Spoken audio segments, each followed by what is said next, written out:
columna y baluarte de la verdad, edificando con sana doctrina a la Iglesia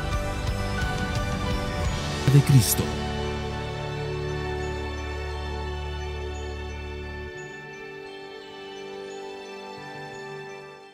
Pero en el día de hoy vamos a estar leyendo más versículos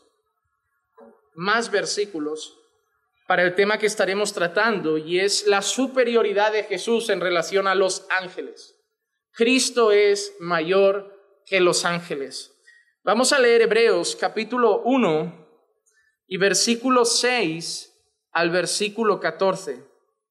Hebreos capítulo 1, versículo 6 al versículo 14, y dice así la palabra del Señor. Y de nuevo, cuando trae al primogénito al mundo, dice, y adórenle todos los ángeles de Dios. Y de los ángeles dice, el que hace a sus ángeles espíritus y a sus ministros llama de fuego. Pero del Hijo dice, tu trono, oh Dios, es por los siglos de los siglos, y cetro de equidad es el cetro de tu reino. Has amado la justicia y aborrecido la iniquidad, por lo cual Dios, tu Dios, te ha ungido con óleo de alegría más que a tus compañeros. Y tú, Señor, en el principio pusiste los cimientos de la tierra, y los cielos son obra de tus manos. Ellos perecen, pero tú permaneces, y todos ellos como una vestidura se envejecerán, y como un manto los enrollarás, como una vestidura serán mudados, pero tú eres el mismo, y tus años no tendrán fin. Pero, ¿a cuál de los ángeles ha dicho jamás, siéntate a mi diestra hasta que ponga a tus enemigos por estrado de tus pies? ¿No son todos ellos espíritus ministradores enviados para servir por causa de los que heredarán la salvación? Hoy vamos a estar trabajando todos esos versículos, pero lo haremos quizá de una forma un poco más genérica para centrarnos en el tema central, como he dicho, que es la superioridad de Jesús a los ángeles.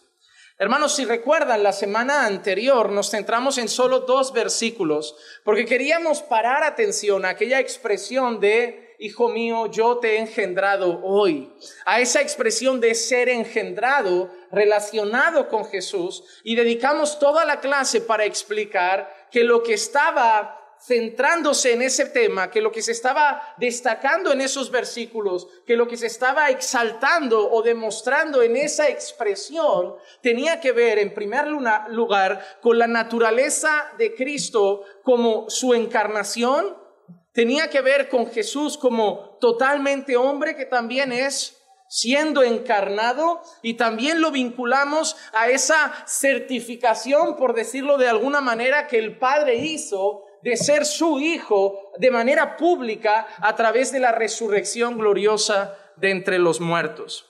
Pero en el día de hoy ya nos vamos a otro asunto, mostrando ahora sí de una manera más clara que Cristo es mucho mayor que los ángeles, como va a demostrar el autor ahora de Hebreos, y lo que vamos a ver es el tema de Jesús sobre los ángeles, que quizá para nosotros, por nuestra cultura, no es tan relevante. Porque a lo mejor venimos de una cultura que el tema de los ángeles no es tan importante o tan común en el día a día. Si tú le preguntas a un español de a pie hoy en día qué piensa de los ángeles, te va a decir la mayoría de ellos que ni siquiera creen en los ángeles. Porque a lo mejor creer en los ángeles significaría creer en Dios. Y el nivel de ateísmo que recorre nuestra ciudad y nuestras calles cada vez es mayor. Incluso aquellos que son creyentes, si les preguntaras qué piensan de los ángeles, a lo mejor poco te dirían, porque poco se enseña sobre los ángeles en la iglesia. Y yo creo que es un tema que daría para por lo menos 3 o 4 estudios muy interesantes, porque los ángeles sí tienen un poco de jerarquía, podríamos decirlo de alguna forma. En la Biblia vemos que hay querubines, en la Biblia vemos que hay serafines, en la Biblia vemos que hay arcángeles. Y nosotros daría para 2 o 3 estudios el hablar solamente de ángeles, sobre todo recordando qué son los demonios. porque también tiene mucha relación con el cuerpo angelical y los ángeles caídos que son. Entonces, el tema de los ángeles daría para buenos estudios, pero la verdad es que en el mundo creyente hoy en día, en el entorno evangélico, el tema de los ángeles no es muy estudiado, no es tan relevante y las personas no miran mucho a los ángeles, al menos en el contexto evangélico. Quizá en el católico sí, se habla mucho del ángel de la guarda y cosas similares, pero para nosotros no. Sin embargo, para un judío de aquella época, un judío que leyera esas palabras, el tema de los ángeles es distinto, porque los judíos sí que le daban mucha relevancia a los ángeles.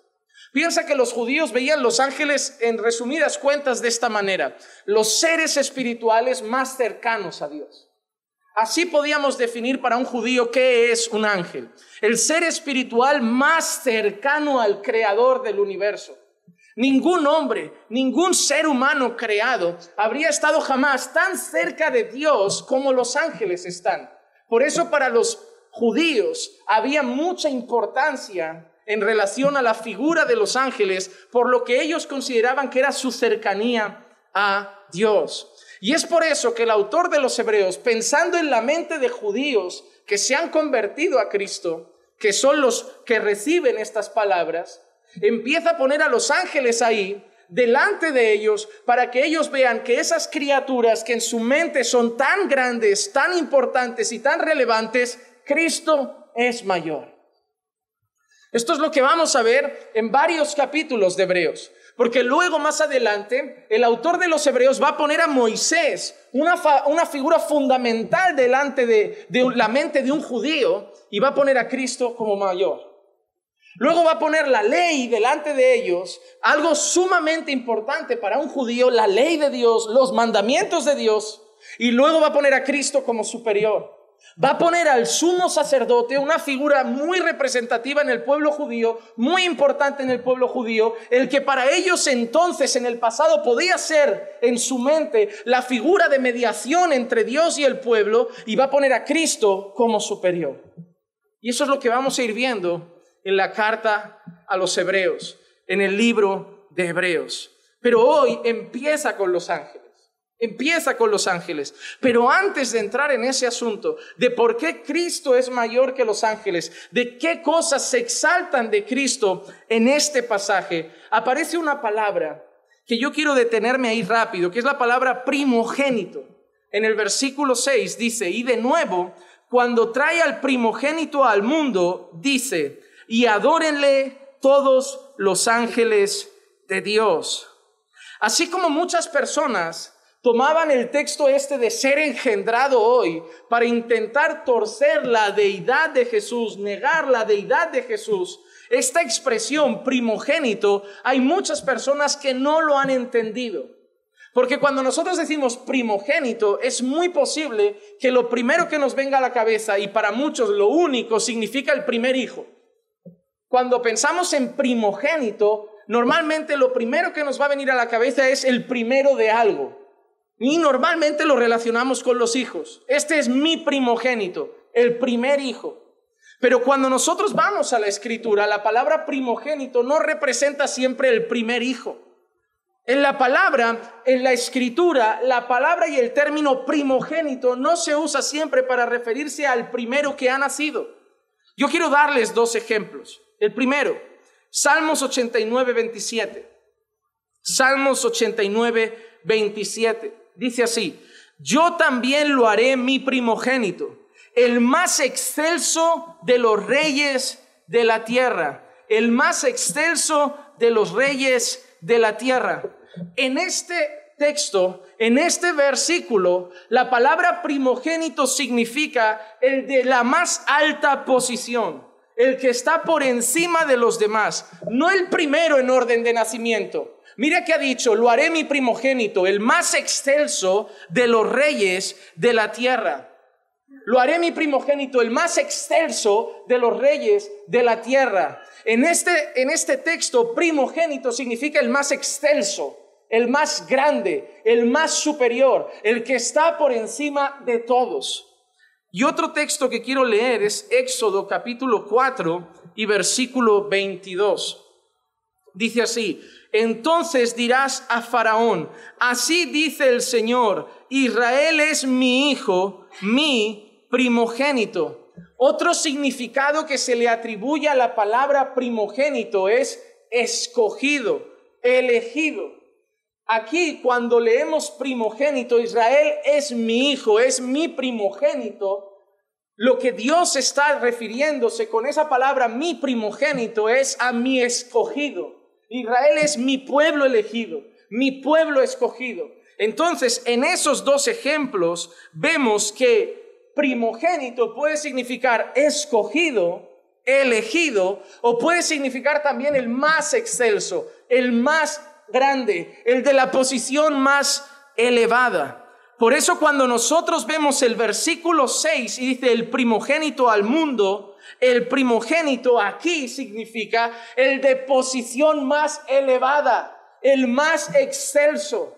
Cuando el texto dice, cuando trae al primogénito al mundo y dice, adórenle los ángeles, no está diciendo que traiga al primer hijo creado, al primer hijo nacido, sino al ser más excelso, más grande y más glorioso. Y por eso le atribuye la adoración de los ángeles. Ningún hombre creado a lo largo de la historia bíblica ha recibido la adoración de los ángeles. De ningún ser creado, Dios dice que le deben adorar los ángeles. Solo Dios recibe la adoración de esos seres espirituales y se refiere a Cristo como el ser más excelso que ha venido al mundo, Dios mismo encarnado, y Él recibe toda la adoración de los ángeles. Así que es bueno entender qué significa primogénito para no confundirnos y solamente pensar en el primer hijo. Hermano, hay palabras en la Biblia que debes entender que tienen distintos significados. Por ejemplo, la palabra vino en la Biblia no significa siempre lo mismo. Hay textos que la palabra vino representa literalmente jugo de uva adulterado, fermentado. Lo que nosotros conocemos como el vino común y corriente. Pero hay textos en la Biblia que hacen referencia a jugo de uva no fermentado, lo que conocemos como mosto, que también al español ha sido traducido como vino. Entonces, si no estudiamos las palabras originales, creemos que cada vez que aparece vino en la Biblia se refiere a lo mismo cuando no lo es. Cuando la Biblia habla de fuego, la palabra fuego en la Biblia no se refiere siempre a las mismas cosas. Entonces, hermano, debes estudiar las Escrituras. Debes estudiar las Escrituras. Porque la Biblia está llena de tesoros que solamente estudiando meticulosamente cada palabra los vas a aprender. Porque ese texto, si tú no supieras que primogénito significa el más excelso, te podría llevar a confusión. Pero estudiando las Escrituras sacamos una conclusión contundente. Que Dios se refiere al Hijo como el más grande de todos, el que está en la posición más elevada de todos y que merece toda la adoración de los ángeles que han sido creados por Dios. Ahora vamos a ver varios motivos. Yo te diría 4 seguro, pero yo creo que pueden ser 5 y hasta 6. Por los que cosas que el autor ahora va a destacar y que hacen que Cristo sea eso, el primogénito, el más excelso. Él lo llama así, primogénito, el más grande, el que está en la posición más alta, el que está en la posición más elevada. Pero nos tenemos que preguntar, ¿por qué está ahí? ¿Por qué está ahí? ¿Por qué se refiere a Jesús como el más excelso y grande de todos? Vamos a ver algunos motivos de por qué Jesús es mayor que los ángeles. En primer lugar, hermanos, y antes de entrar en nuestra lista, ha dicho que los ángeles deben hacer algo en relación a Jesús. ¿Qué? Lo deben adorar. No dice que Jesús debe adorar a los ángeles. Dice que los ángeles deben adorar a Jesús, y por lo tanto el Padre ahí ya ha hecho una definición clara de orden, de quién va primero, quién es mayor, quién es más santo, más glorioso, más grande. y es Jesús. Pero ahora vamos a ver varios motivos. El primer motivo por el cual Jesús es excelso y es mayor que los ángeles es su posición de gobierno, que los ángeles no tienen, Versículos 7 y 8 dice: y de los ángeles dice: el que hace a sus ángeles espíritus y a sus ministros llama de fuego. Pero del Hijo dice, ¿qué dice del Hijo? Tu trono, oh Dios, es por los siglos de los siglos, y cetro de equidad es el cetro de tu reino. Se refiere a los ángeles como espíritus, que veremos más adelante que se les llamará espíritus ministradores. Se refiere a ellos como ministros, se refiere a ellos como llama de fuego, pero de ellos no se dice que tienen trono, y de ellos no se dice que tienen cetro. Los ángeles son presentados como seres al servicio de Dios, e incluso seres que Dios, en ese servicio que le prestan a Dios, Dios los usa para el servicio y cuidado de su pueblo escogido. Pero los ángeles nunca han sido mostrados por Dios como seres que gobiernan y rigen el mundo. Así que en primer lugar, Cristo es superior que los ángeles, porque Cristo está en un trono y los ángeles no. Cristo tiene un cetro y los ángeles no. Si yo te digo trono, ¿qué te viene a la cabeza? Un rey. Si te digo cetro, ¿qué te viene a la cabeza? Un rey. Hoy en día quizá no te imaginas al rey de España en un trono y con un cetro. Pero nosotros debemos empezar a pensar en la época en que esto se escribió. Y la época en que esto se escribió, los reyes tenían trono, y tenían cetro, y tenían corona. El cetro era una vara de hierro normalmente que representaba gobierno, poder, dignidad. Nadie más tenía ese cetro. Ese cetro podía costarle la vida a una persona. ¿Recuerdan aquel momento en que el pueblo de Dios va a ser exterminado y la reina que está en palacio se le pide que vaya a interceder por el pueblo? Pero había una norma. Si la reina se osaba a ir al rey sin que el rey la hubiera llamado, la reina podía perder la cabeza. Porque al rey solo se le podía hablar si el rey daba permiso. Nadie se podía charlar con el rey porque le apetecía. Era si el rey te daba vela en su entierro, si el rey te permitía hablar, si el rey te daba voz y te decía, dime algo, cuéntame esto, ven a hablar conmigo. Pero si no, nadie osaba ir al rey. Pero ella fue. ¿Y cuál fue el gesto del rey que le salvó la vida a la reina? Le extendió su cetro. El cetro era muy importante en aquella época. Quizá para nosotros no tiene valor, pero el cetro era algo muy importante porque representaba poder sobre la vida de las personas que eran gobernadas, poder sobre las naciones que se gobernaban, poder sobre el reino. Mira, el gesto de ese rey le podía haber costado la vida a esa mujer, a la reina. Entonces el cetro es importante, pero ¿quién tiene el cetro? Jesús lo tiene en su mano. ¿Quién está en el trono? Jesús está en el trono. Los ángeles no están en el trono. Los ángeles no tienen el cetro. Jesús está en el trono. Jesús es mayor que los ángeles porque Jesús tiene una posición de gobierno que los ángeles jamás han tenido y jamás tendrán. Una posición que solo le pertenece a Cristo.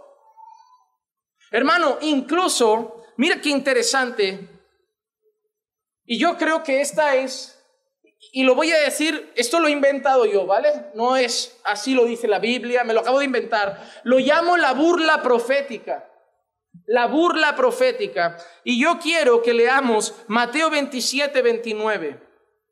Y tejiendo una corona de espinas, se la pusieron sobre su cabeza, y una caña en su mano derecha. Y arrodillándose delante de él, le hacían burla diciendo, salve, rey de los judíos. Y yo quiero que entiendas por qué le llamo burla profética. No me tomes a mal estas palabras. Porque entiendo que estas personas no creían lo que estaban haciendo. Estas personas no veían a Jesús como rey. Estas personas realmente se arrodillaban de burla. Le llamaban rey de burla. Pero sin saberlo, ellos estaban manifestando una palabra profética, que él tenía el reino, que él era el rey y que él tenía un cetro en su mano. La corona de espinas que le pusieron de burla, mañana esos mismos hombres lo verán con una corona de gloria. La caña de burla que le pusieron en su mano, mañana esos hombres lo verán regiendo las naciones con un cetro de equidad. Ellos hicieron una burla, pero ellos no saben que un día estarán delante de aquel de quien se burlaron y doblarán sus rodillas y reclamarán y dirán solo una cosa: Él es el Señor. Pero ya no lo dirán con burla, lo dirán humillados y postrados. Porque el Señor lo ha exaltado para que un día toda rodilla se doble y toda lengua confiese que Él es el Rey, no solo de los judíos, sino de todas las naciones. Él reina sobre todo. Por eso le llamo la burla profética. Le pusieron una caña en la mano, una corona de espinas aquí, y se burlaron ante él de rodillas diciendo: salve, Rey de los judíos. ¿Qué imagináis que pasa por la cabeza de Jesús? No saben lo que hace. No saben lo que hace. Creo que pasaría exactamente lo mismo que pasó en aquella cruz para que él dijera eso: Padre, perdónalos, porque no saben lo que hacen. Ellos creen que están quizá colgando a un farsante. Ellos creen que están colgando quizá a un loco. Ellos creen que están colgando quizá a un revolucionario. Pero ellos no saben a quién están colgando en un madero. Pero un día lo sabrán. Porque cuando dice toda rodilla se doblará y toda lengua confesará, no se refiere a los que estén vivos en ese momento. Se refiere a toda la creación. Todo el mundo va a reconocer el señorío de Cristo. Todo el mundo, todo ser creado que ha pisado este universo a lo largo de la historia va a decir: Jesús es Señor. Ni un solo alma que ha pisado esta vida, que ha pisado este mundo, va a vivir en la eternidad sin haber dicho por lo menos una vez: Jesús es el Señor. Toda lengua lo confesará. Toda lengua lo confesará. Toda lengua lo confesará. Jesús tiene el cetro. Mira lo que dice el Salmo 110 y el verso 2. El Señor extenderá desde Sión tu poderoso cetro diciendo: domina en medio de tus enemigos. O el Salmo 2, 8 y 9, Salmo capítulo 2, verso 8 y 9, que también es un salmo plenamente mesiánico, dice así: pídeme y te daré las naciones como herencia tuya y como posesión tuya los confines de la tierra. Tú los quebrantarás con vara de hierro, los desmenuzarás como vaso de alfarero. Ahí vemos que este salmo, o el Salmo 110, que parece apuntar solamente a Dios, con un cetro que rige las naciones, con una vara que quebranta a los enemigos. Ahora, ¿quién dice Hebreos que tiene el cetro? Jesús. Hermano, vas a ver constantemente en Hebreos muchas veces que cosas que la Escritura tú lees en los Salmos y que parece que habla del Padre, Hebreos se las atribuye al Hijo. Para que quede patente y claro en todo tiempo que Jesús es Dios. Que Jesús es Dios. Pero hay una cosa interesante, y es el hecho de que el cetro que tiene Jesús tiene una expresión que lo acompaña: cetro de equidad, cetro de justicia. Hermano, no hay ningún gobernador en la historia de la humanidad que haya regido las naciones con justicia. Vivimos como vivimos, todos los países de este mundo, bajo el gobierno de políticos corruptos. Te puede caer Trump bien o mal, te puede caer Biden bien o mal, y espero que siendo creyente más mal que bien. Te puede gustar Putin lo que tú quieras, te puede gustar Lula lo que tú quieras, te puede gustar el gobernador que quieras, lo que tú quieras, pero hay una cosa que los iguala a todos: su injusticia. Su injusticia. Y quien venga a defender al político de turno, que se haga ver los ídolos del corazón. Porque solo uno tiene un cetro justo en la mano, y es nuestro Señor Jesucristo. No hay político, rey, emperador y gobernador que haya regido las naciones que se han puesto en su mano con el único fin de hacer justicia. Pero el cetro de Cristo es un cetro de equidad. Por eso nosotros nos ponemos bajo el señorío de Cristo como siervos voluntariamente y llenos de complacencia, porque sabemos que Él nos puede reinar como quiera, porque siempre nos reinará con justicia. Nosotros obedecemos a los políticos que tenemos en esta tierra por temor, porque sabemos que son injustos, y muchas veces los obedecemos por obligación, pero sabiendo que viven a costa de nuestro esfuerzo. Pero no nos importa obedecer al Señor Jesucristo. No nos importa someter nuestra vida al Señor Jesucristo, porque Él no nos gobierna con corrupción, Él no nos gobierna con injusticia. El cetro que tiene en la mano nuestro Rey, nuestro gobernador, nuestro Señor, es un cetro de equidad. Y gobierna el mundo con justicia. Gobierna el mundo con justicia. En primer lugar, Cristo es mayor que los ángeles por su posición de gobierno. Por su posición de gobierno. En segundo lugar, la segunda cosa que el autor de Hebreos destaca de Jesús para ponerlo en el lugar más excelso es su justicia. Por eso estaba hablando de ese cetro. Porque ahora va a destacar la justicia de Cristo. La justicia de Cristo. Versículo 9. Has amado la justicia y aborrecido la iniquidad. Dios ama la justicia y aborrece la iniquidad. Pero no sé yo si mi Biblia es diferente a la tuya. Pero mi Biblia dice no solo que Dios aborrece la iniquidad. Y esto a lo mejor algunos que no han leído mucho la Biblia o que vienen de ese evangelio humanista. Pero la Biblia dice que Dios no solo aborrece la iniquidad, sino que la Biblia dice con claridad: Dios está irado cada día con el que comete iniquidad. Hermano, Dios no solo aborrece la iniquidad, aborrece al que la comete. Me hace mucha gracia que la gente habla mucho, y es verdad, hay que amar a nuestros enemigos, ¿sí o no? Hay que amar todas las almas, ¿sí o no? ¿Amas a los violadores? Me encantaría saber que te llaman del hospital. Te dicen que tu hija de 6 años ha llegado destrozada, magullada, y que han encontrado un hombre de 40 años que la arrinconó en un callejón y la destrozó y la violó. Y viene el pastor, te abraza y te dice: pero ámalo, hombre, ámalo, ámalo. Ora por él, vamos a orar por el violador, que el Señor toque su corazoncito. Hay que amar su alma. Hermano, un día van a entender que se puede amar y aborrecer al mismo tiempo. ¿Dios va a condenar a personas al infierno? ¿Sí o no? ¿Sí o no? ¿Va a dejar de ser amor mientras las condena?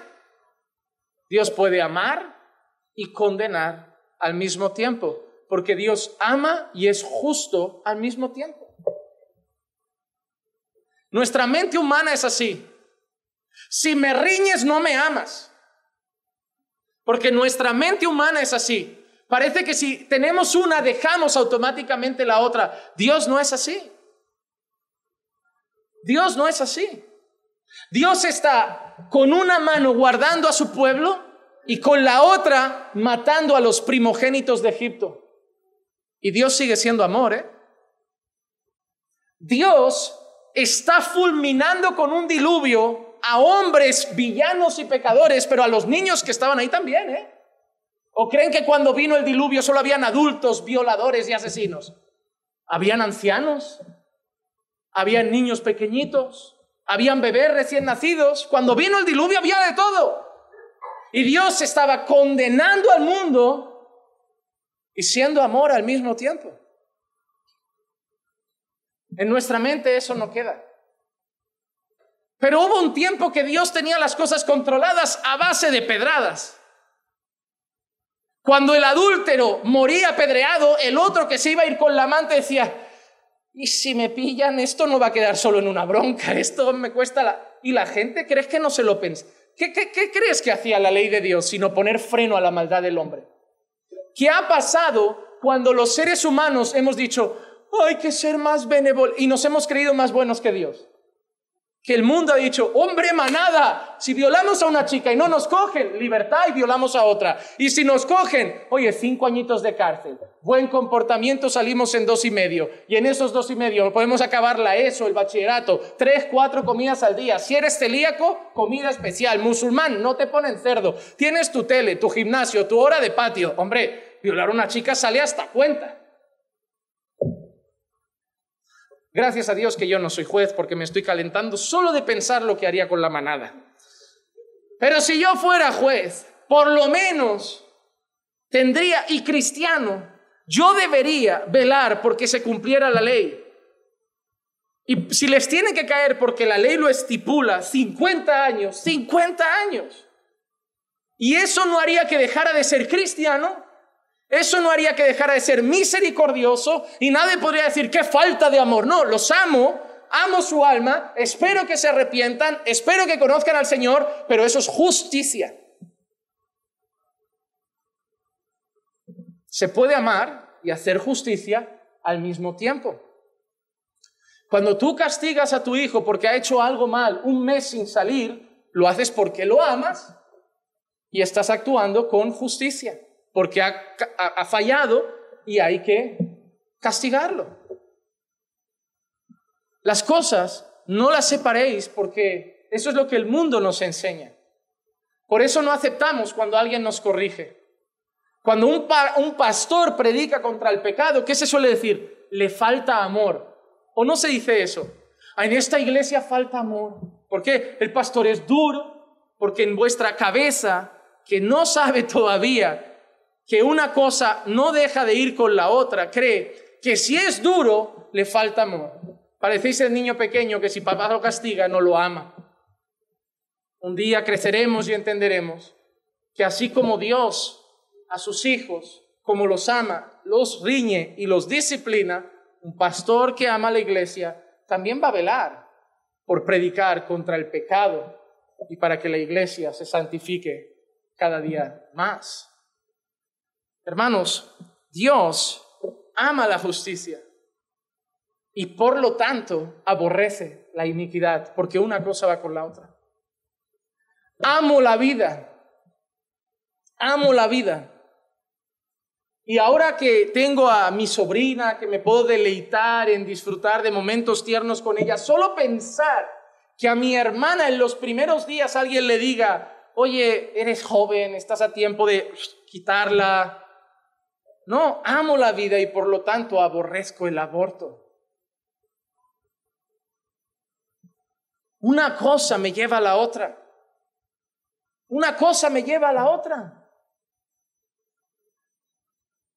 Dios ama la justicia. Le lleva a otro punto. Aborrece la iniquidad. Aborrece el pecado. Él es santo. No puede amar las dos cosas. Nosotros sí tenemos ese dilema. Por eso a nosotros la Biblia nos dice: no podéis servir a 2 señores. No podéis. Porque nosotros a veces sí intentamos amar la justicia de Dios y al mismo tiempo caer en la injusticia del hombre. Nosotros somos más torpes que Dios. Y a veces creemos que se puede ir por los 2 caminos. Pero el Señor ha sido contundente en su palabra: o uno o el otro. O puerta estrecha o puerta ancha. O camino estrecho y angosto o camino espacioso. O frío o caliente. O santo o profano. O creyente o pagano. O de Dios o del diablo. O de la luz o de las tinieblas. O muerto en delitos y pecados o vivo en Cristo. Para Dios no hay término medio. Una cosa te saca de la otra. Eras amigo del mundo, enemigo de Dios. Te constituyes amigo de Dios, enemigo del mundo. Una cosa o la otra. Dice, has amado la justicia y aborrecido la iniquidad, por lo cual Dios, tu Dios, te ha ungido con óleo de alegría más que a tus compañeros, más que a tus compañeros. Ahora el autor de Hebreos dice que Jesús ama la justicia. Jesús ha vivido una vida íntegra, una vida recta. Ha obedecido cada uno de los mandamientos del Padre. No ha fallado ni una coma, ni un punto, ni una tilde de esa ley. La ley es buena, el mandamiento es puro, es perfecto y Jesús los ha cumplido absolutamente todos. Solo de Jesús el Padre ha dicho, ese es mi Hijo amado en quien tengo complacencia. Solo Él ha podido satisfacer a Dios. Solo Él ha podido mirar al Padre y el Padre decir, qué gozo al ver tu vida perfecta. El Cordero sin mancha, sin tacha, sin arruga, sin defecto. Cuando la Biblia habla de los sacerdotes, y lo veremos más adelante en Hebreos, una de las cosas que dice de Jesús en esa figura de sacerdote, de sumo sacerdote, es la calidad que tenía de ser el único sumo sacerdote sin defecto. Mira lo que dice Hebreos 4:15, porque no tenemos un sumo sacerdote que no pueda compadecerse de nuestras flaquezas, sino uno que ha sido tentado en todo como nosotros, pero sin pecado. Y ojo, que tentado aquí no se está refiriendo a lo mismo que Santiago cuando dice que somos tentados de nuestras propias concupiscencias. Cuando aquí el autor dice que ha sido tentado en todo, se refiere que ha estado sometido a cualquier tentación externa como nosotros estamos sometidos. Se refiere el texto de manera sencilla a que Jesús ha andado entre prostitutas, que Jesús ha andado entre borrachos, que Jesús ha estado sometido a las invitaciones de este mundo pecaminoso a participar. ¿O crees que los chicos que crecían en el pueblo junto a Jesús no se iban a hacer cosas pecaminosas y a lo mejor invitaban a Jesús a ir con él? María, déjale a Jesús que venga con nosotros a la plaza. No creas que Jesús era alguien que no vivía en la sociedad. No creas que Jesús estaba en la esquina de su habitación sin salir a la calle. Jesús estaba en la calle, seguramente aprendió el oficio de carpintero con José, iba al templo, se relacionaba con las personas. Por eso la gente cuando lo miraba lo veía como el hijo del carpintero. Era una persona que se relacionaba, pero a pesar de estar sometido a todas las cosas que a nosotros nos podían conducir a pecar, él no pecó. Fue perfecto. Hebreos 7:26 dice, porque convenía que tuviéramos tal sumo sacerdote. Mira qué palabras dicen de él: santo, inocente, inmaculado, apartado de los pecadores y exaltado más allá de los cielos. Así que ese es nuestro Señor, santo, inmaculado, perfecto, apartado de todo tipo de pecado, limpio, sin mancha, sin defecto, puro, inmaculado, íntegro, justo. Justo es la palabra. Justo. Dios lo mira y ve justicia plena, justicia plena. Pero Jesús no solo vivió justicia, Jesús no solo hizo justicia, Jesús además proclamó justicia. Mira lo que dice Mateo 12:18. Mirad, mi siervo a quien he escogido, mi amado, en quien se agrada mi alma, sobre él pondré mi espíritu, y a las naciones proclamará justicia, y a las naciones proclamará justicia. Así que Jesús no solo es justo en cuanto a su manera de vivir, Jesús además predica, anuncia y proclama la justicia de Dios a las naciones. Y el día de mañana, con el cetro en la mano, regirá con justicia el mundo entero. Pero hay algo que no quiero pasar por alto antes de irme al tercer punto. Y es que esa justicia que acabamos de decir que es pura, esa justicia que acabamos de decir que es perfecta, esa justicia que acabamos de decir que es inmaculada, déjame preguntarte algo, hermano, ¿quién la tiene? ¿Quién tiene esa justicia? ¿Quién la tiene? ¿Los ángeles? ¿Se está refiriendo a quién? a Jesús. Ahora déjame preguntarte, ¿alguien más tiene esa justicia?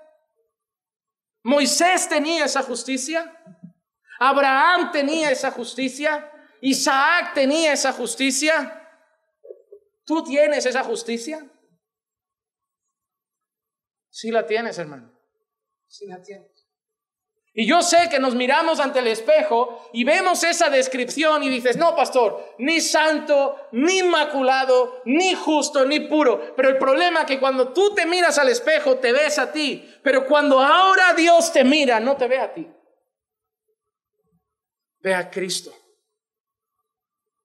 Hermano, eso es una de las cosas más gloriosas que te pueden decir. Que tu maldad ha sido borrada, tu iniquidad ha sido borrada y que esa justicia perfecta que jamás habrías alcanzado, ahora está sobre ti porque te ha sido dada por la fe en Cristo. Mira lo que dice Pablo, 2 Corintios 5:21. Al que no conoció pecado, le hizo pecado por nosotros, porque todo tu pecado y el mío, hermano, en aquella cruz vistió a Jesús. El que no había pecado nunca, el que no había fallado nunca, el que no se había equivocado nunca, en aquella cruz se vistió de tu maldad. Por eso, solo en ese momento gritó, la única vez en toda su vida que él pronuncia estas palabras: Padre, ¿por qué me has desamparado? Y te digo por qué. Porque el pecado hace separación entre Dios y los hombres. Y en aquel instante Cristo cargó todo nuestro pecado y la ira de Dios. Esa copa que Jesús dijo en Getsemaní, si es posible, pásala. No era el látigo de Roma. No eran los clavos de aquella cruz. Esa copa era la ira de Dios que iba a venir sobre él cuando se hiciera pecado por nosotros. Y vino. Una vez estaba leyendo a un teólogo puritano que dice que lo que vino sobre Jesús es todo el castigo intenso, fervoroso, lleno de fuego ardiente del mismo infierno. Que las experiencias condenatorias del infierno mismo, porque el infierno es el lugar de la ira del Cordero de Dios, es el lugar del castigo eterno de Dios, que todo ese castigo por un instante cayó sobre el Hijo amado. Toda la ira de Dios cayó sobre él. No había roto, como decimos en España, un plato perfecto.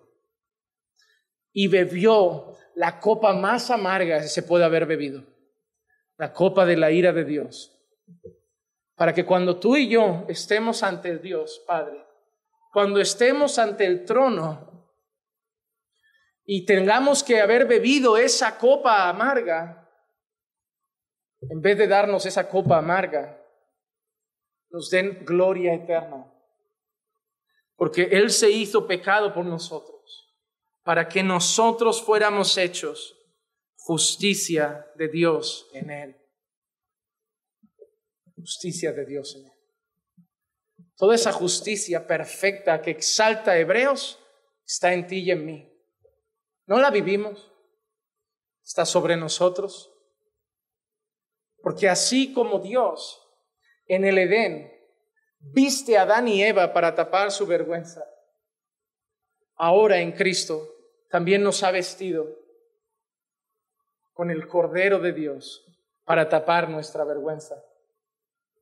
Porque tú y yo, haciendo alguna buena obra, intentándonos portar un poquito bien, éramos como Adán y Eva poniendo hojas de higuera para tapar nuestra desnudez.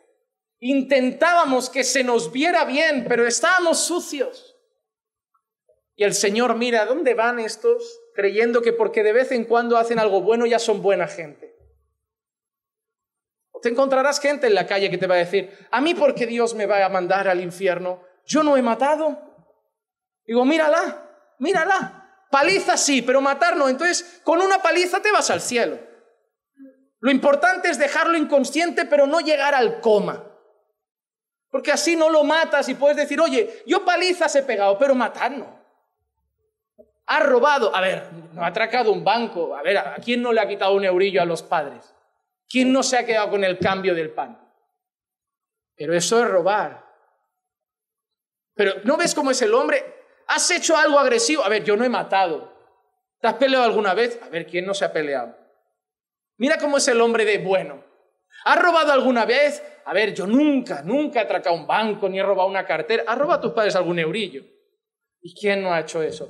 ¿Eres un mentiroso? A ver, me llamen mentiroso. No has contado nunca ninguna mentira. No le has dicho nunca a los de Yastel cuando dicen el titular de la línea que no está o que se ha ido o que está reunido.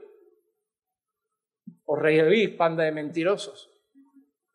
Todos los mentirosos tienen su parte en el lago de fuego. Yo no me reiría tanto, porque la mentira es la hija misma del diablo, hermano. Te puede hacer gracia si eres del mundo, pero si eres creyente, esa mentira de Yastel no debería estar en tu boca. El diablo es el que se está riendo ahora de ti. No me hace gracia. Te ríes de cosas que a Dios le ofenden, porque sigue siendo tan pecaminoso que para ti es broma. Pero para tu marido hablar con la compañía de trabajo por WhatsApp es broma. Porque mientras no se meta en la cama no pasa nada. ¿A que ya no te hace tanta gracia, bonita? Sois morales para lo que queréis. Pero os tenéis que medir con la santidad de Dios, no con la pecaminosidad del hombre. Porque mientras os sigáis poniendo al lado de Hitler, creeréis que sois buenos. Pero es que hay que ponerse al lado de Jesús. Y ahí te pareces más a Hitler que otra cosa. Porque la diferencia entre Hitler y nosotros es que Hitler tuvo ganas de matar y lo hizo. Nosotros a veces las hemos tenido y se han quedado en un pensamiento. La única diferencia entre Hitler y nosotros es que él dio un paso más. La única diferencia entre el mujeriego y el que las mira todas es un paso más. La única diferencia entre el que roba una cartera y atraca un banco y el que no paga impuestos es un paso más. Cuidado, hermanos, que ese paso en un día débil lo puede dar cualquiera. Cuidado. Cuidado. Nunca os riáis con los ejemplos que tienen que ver con el pecado, porque esos ejemplos que hacen gracia siguen siendo parte de los que colgaron a Jesús en el madero.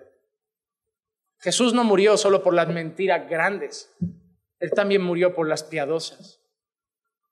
Jesús no murió solo por los hombres y mujeres que se meten en la cama con otro, murió también por los que han hablado por teléfono con una compañera o compañero del trabajo. Jesús pagó por todos los pecados, porque a los ojos del Santísimo Dios todos son igual de sucios.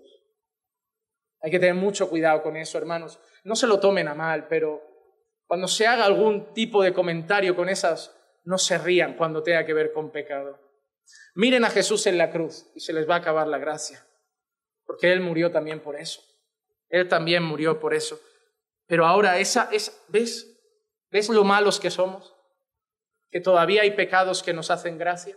¿Cuántos creyentes que todavía no luchan por la mortificación del pecado como deberían, con una serie que tiene una palabra malsonante, un comentario racista, todavía no se ríen con esos chistes? Podrías pensar, es un chiste, pero es un chiste que ofende a Dios. Hermanos, somos pecadores. Y si no luchamos con el pecado, nunca vamos a crecer en piedad. Hermano, cuidado con no creer que ser santo es cambiar malos hábitos y el resto seguir igual. Porque hay gente que cuando le preguntas, ¿eres cristiano?, te dicen, sí, ya no bebo, ya no fumo y ya no voy de fiesta. Digo, bueno, podrías ser perfectamente un atleta olímpico antes de jugar las Olimpiadas. Pero creyentes, ¿aborreces todo pecado?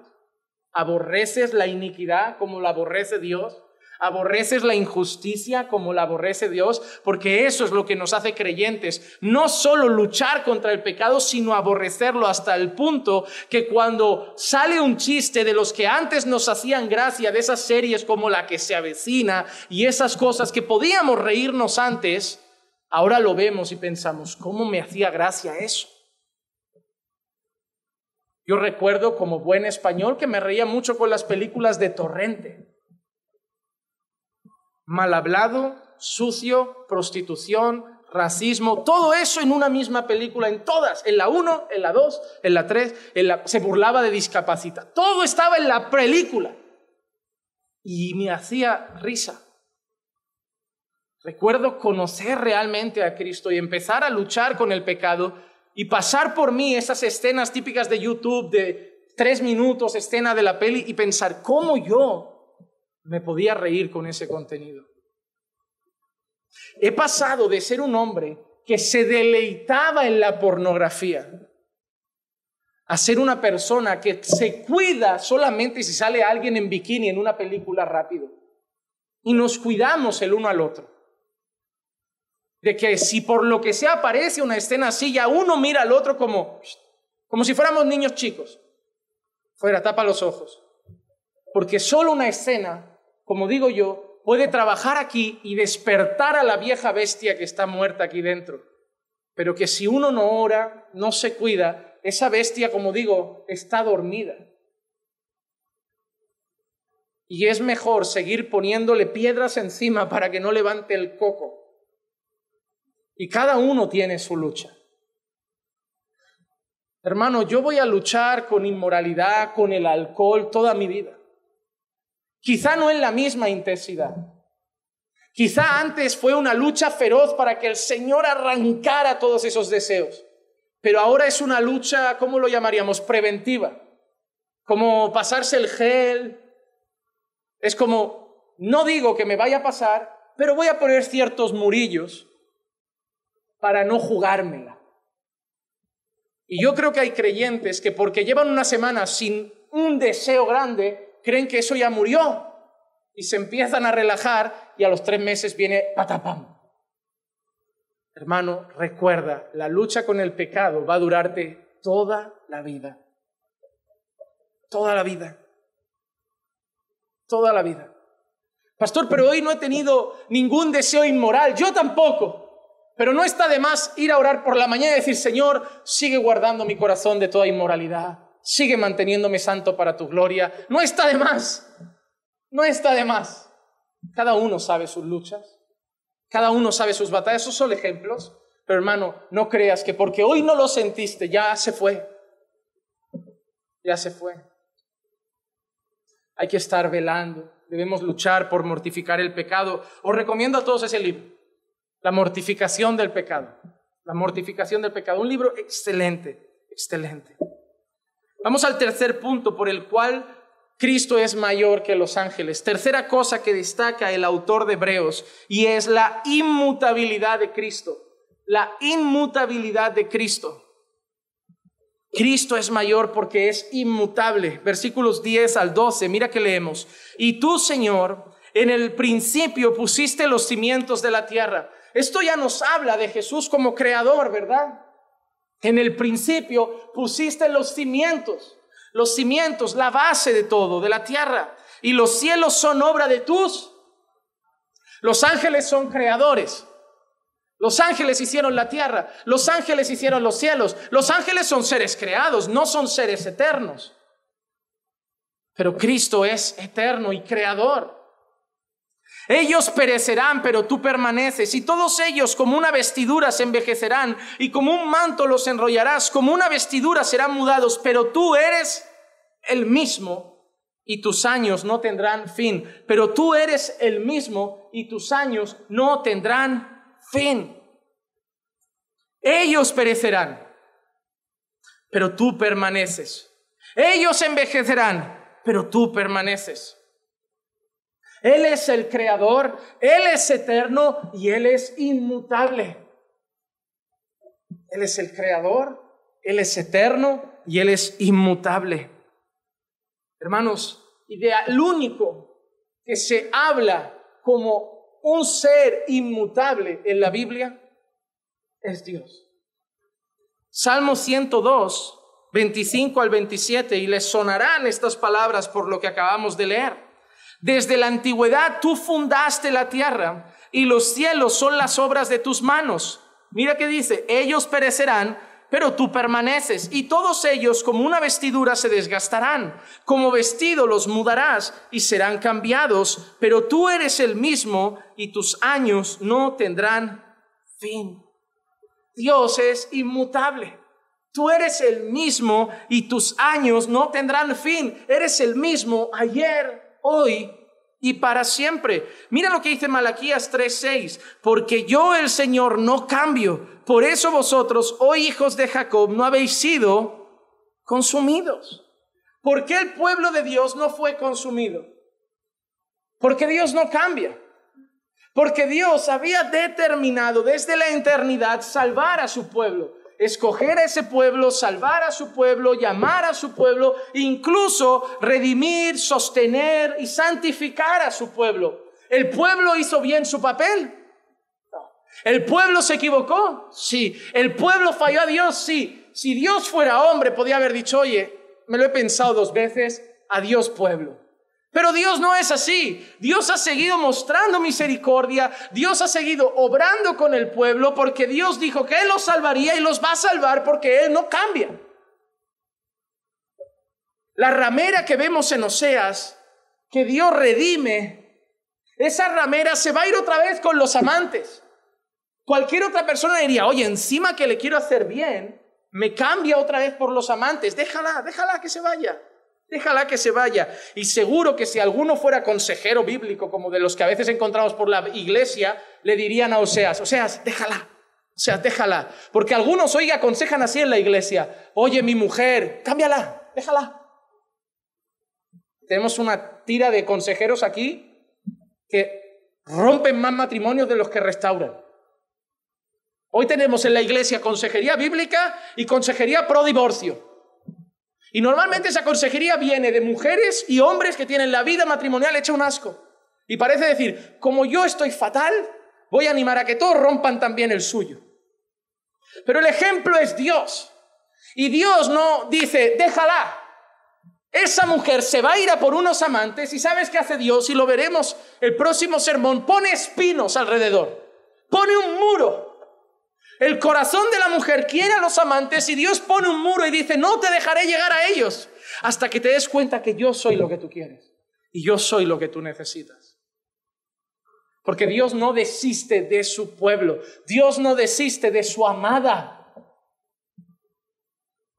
Y Él es el ejemplo. Él podía habernos dejado ya. Hermano, déjame decirte una cosa. Desde que conociste al Señor, ¿le has fallado?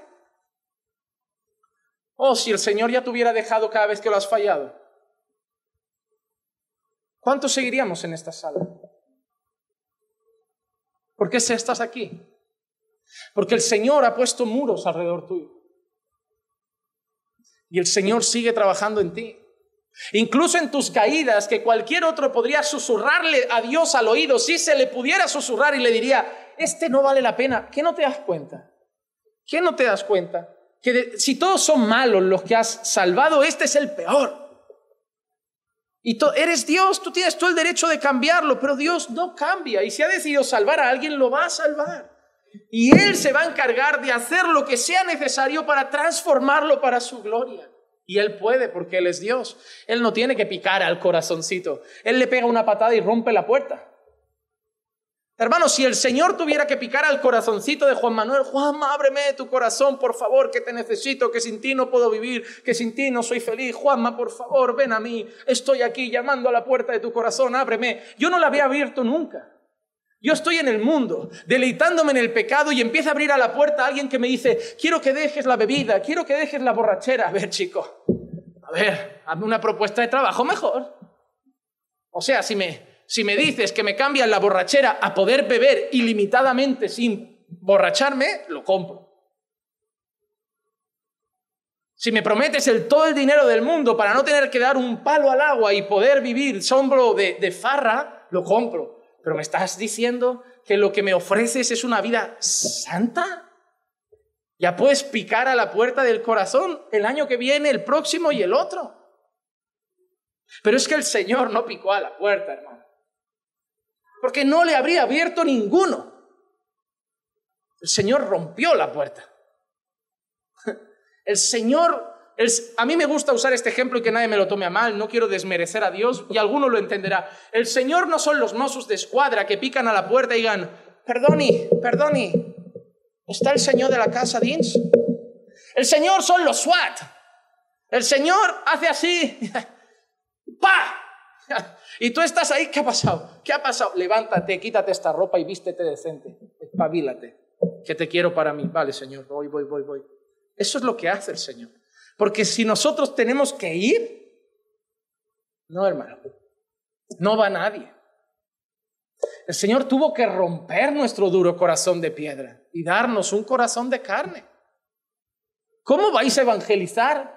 Parece que Dios va mendigando gente. He visto gente evangelizar que parece que Dios mendiga. Dios está triste al verte así, como si Dios estuviera ahí arriba, sollozando por verte a ti en pecado y decir, ¿por qué lo hace? Lo necesito para ser feliz. No, hermano, eres tú el que necesita a Dios. Dios no llora por ti. No presenten a Dios como un mendigo de cariño. Dios es rey, es soberano. Y nosotros somos privilegiados de poder tenerlo como Señor. Él no es privilegiado por tenernos como siervos. Nosotros somos privilegiados por estar bajo su cetro. Nosotros sí que tendríamos que llorar si nos dijera no te quiero. Nosotros sí que deberíamos llorar a sus pies diciendo abrázame, ámame, tómame en tus brazos. Nosotros sí deberíamos rogarle a Él no a nosotros. Hermano, Dios no te ha salvado porque le has dejado.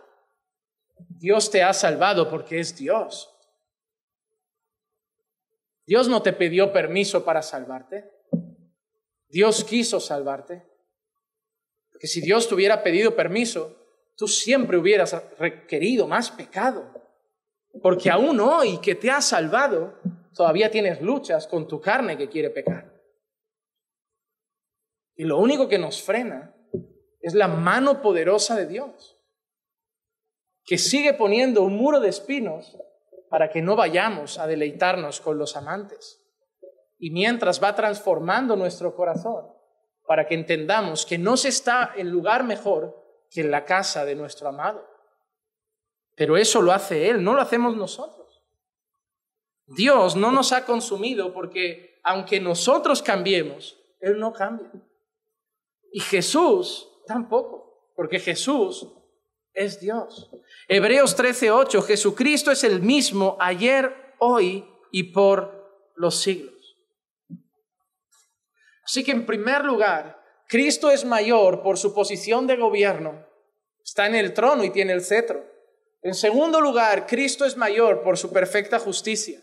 Y en tercer lugar, Cristo es mayor porque es eterno, creador e inmutable. Para terminar, en cuarto lugar, Cristo es mayor por su posición. Porque Cristo está en un lugar donde nadie más está. Cristo está a la diestra del Padre. Versículos 13 y 14. Pero ¿a cuál de los ángeles? Y esta es una pregunta que tiene la respuesta en sí misma. ¿A cuál de los ángeles ha dicho jamás, siéntate a mi diestra hasta que ponga a tus enemigos por estrado de tus pies? ¿A cuál? A ninguno. No son todos ellos, mira cómo los llama, espíritus ministradores, siervos. Incluso mira que dice, enviados para servir por causa ¿de quién? De nosotros, de los que heredarán salvación. A ningún ángel le ha dicho el Señor jamás, ponte a mi diestra y pondré a tus enemigos por estrado de tus pies. Solo se lo ha dicho al Hijo. Está sentado a la diestra del Padre. Salmo 110:1. Dice el Señor a mi Señor, siéntate a mi diestra hasta que ponga a tus enemigos por estrado de tus pies. O Mateo 26, 63 y 64. Mira lo que dice, mas Jesús callaba y el sumo sacerdote le dijo, te conjuro por el Dios viviente que nos digas si tú eres el Cristo, el Hijo de Dios. Jesús le dijo, tú mismo lo has dicho. Sin embargo, os digo que desde ahora veréis al Hijo del Hombre sentado a la diestra del poder y viniendo sobre las nubes del cielo. Y viniendo sobre las nubes del cielo. Hermano, ese es uno de los momentos más tensos de Jesús con el sumo sacerdote. Los escribas y fariseos creo que no tenían problema si Jesús hubiera dicho que es un profeta. Los escribas y fariseos creo que no tendrían un problema si Jesús hubiera dicho que era un rabino, un maestro. Pero el problema es ese, que Jesús mismo dice: y veréis al Hijo del Hombre sentado a la diestra de Dios con poder. Eso les hacía hervir la sangre, porque ellos entendían lo que eso significaba. La diestra de Dios. Un lugar de honra y de autoridad, un lugar de gobierno, porque solo estar a la diestra significaba que Dios le había dado, como Jesús mismo dice, toda potestad en el cielo, en la tierra y debajo de la tierra. Decir que Él estaba y estaría a la diestra de Dios significa decir que Él gobierna sobre absolutamente todo, y eso retorcía las entrañas de los escribas y fariseos. Pero solo Él está a la diestra del Padre, solo Él tiene todo el poder, solo Él tiene toda la autoridad. Muchos incluso habían pensado hace años que eso podía ser palabras que eran para David. Pero el apóstol Pedro, en el primer discurso, después de ser revestido por el Espíritu Santo, después de ser lleno por el Espíritu Santo el día de Pentecostés, en el primer discurso el apóstol Pedro deja claro que no habla de David, sino de Jesús. Hechos capítulo 2, versículo 32 al 36, y termino con esto, dice: a este Jesús resucitó Dios, de lo cual todos nosotros somos testigos. De nuevo la resurrección está ahí como punto de partida. Así que, exaltado a la diestra de Dios y habiendo recibido del Padre la promesa del Espíritu Santo, ha derramado esto que vosotros veis y oís. Mira lo que dice: porque David no ascendió a los cielos. Ahí empieza a escribir y a redactar, a hablar de una manera que deje claro que David no es de quien está hablando realmente ese texto, porque David no ascendió a los cielos, pero él mismo dice: dijo el Señor a mi Señor. David llamando a alguien mi Señor, Señor a mi Señor. ¿Quién es el Señor de David? Dijo el Señor, Dios el Padre, a mi Señor. No dijo a mí, a mi Señor. David dice: dijo el Padre, dijo Dios, dijo el buen pastor, a mi Señor. ¿Y quién puede ser el Señor de David? David ya estaba hablando del Mesías. David ya estaba hablando del Hijo de Dios. David ya estaba reconociendo que el Padre era su Señor y que tenía otro Señor, el Hijo. El Hijo. Dijo el Señor a mi Señor: siéntate a mi diestra hasta que ponga a tus enemigos por estrado de tus pies. Sepa pues con certeza toda la casa de Israel que a este Jesús, mi Señor, a quien vosotros crucificasteis, Dios le ha hecho Señor y Cristo. Dios le ha hecho Señor y Cristo. Dios lo ha puesto a su diestra. Dios le ha dado todo el honor. Dios le ha dado todo el poder. Dios le ha dado toda la gloria. Dios le ha dado toda la autoridad. Dios le ha dado todo el gobierno. Lo ha puesto aquí. Ha apuntado al mundo entero. Ha dicho: miradlo a Él. Ha dicho: adoradlo a Él, exaltadlo a Él, porque Él gobierna sobre todas las naciones. El mayor deseo del Padre es que el mundo entero adore al Hijo. Y ha enviado a su Santo Espíritu para que todos lo hagamos con dignidad.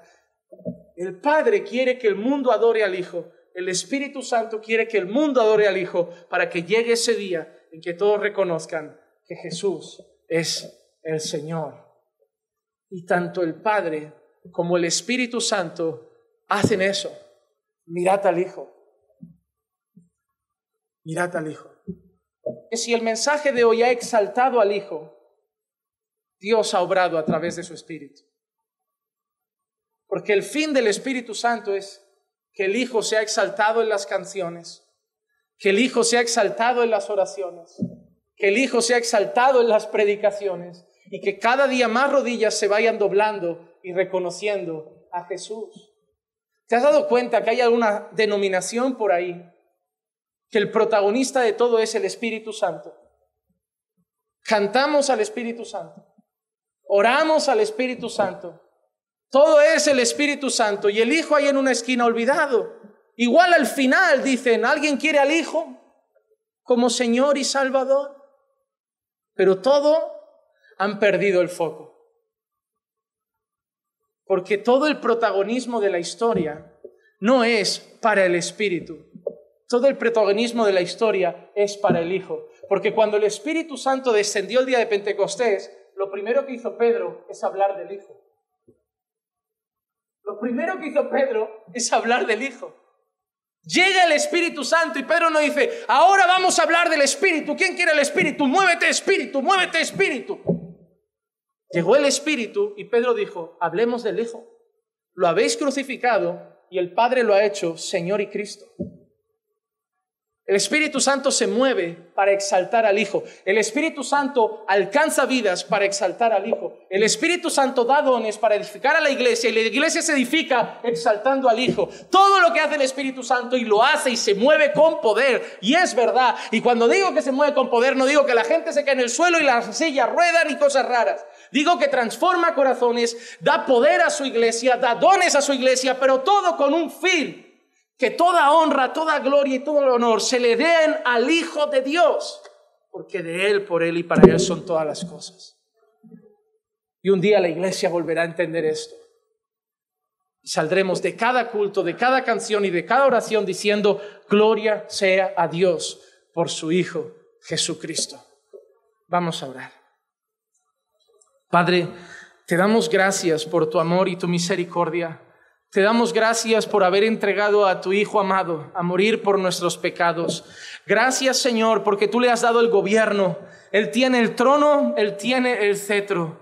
Gracias, Señor, porque Él ha sido justo, Señor, y a través de la fe puesta en Él, tú nos has dado su justicia.